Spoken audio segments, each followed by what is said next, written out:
Maranatha, the Lord is coming. A devotional by Ellen G. White. June 22. Food and lands in the last days. Take therefore no thought for the morrow shall take thought for the things of itself. Sufficient unto the day is the evil thereof.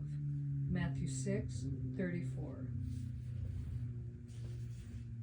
The Lord has shown me in vision repeatedly that it is contrary to the Bible to make any provision for our temporal wants in the time of trouble.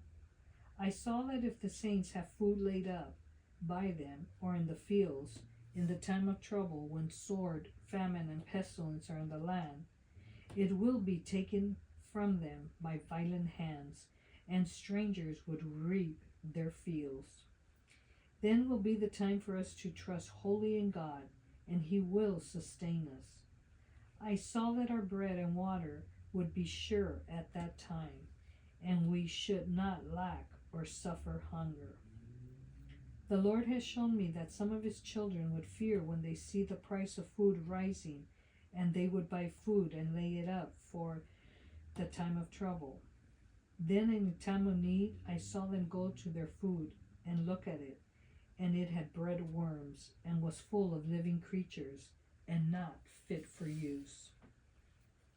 Houses and lands will be of no use to the saints in the time of trouble, for they will then have to flee before infuriated mobs, and at that time their possessions cannot be disposed of to advance the cause of present truth.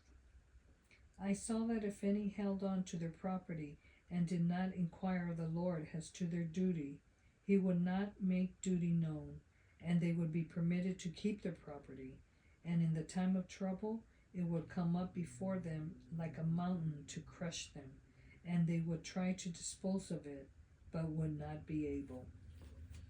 But if they desired to be taught, He would teach them in a time of need when to sell and how much to sell.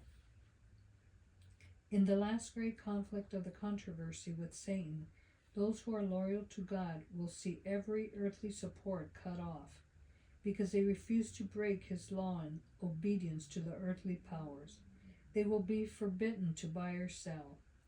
It will finally be decreed that they shall be put to death.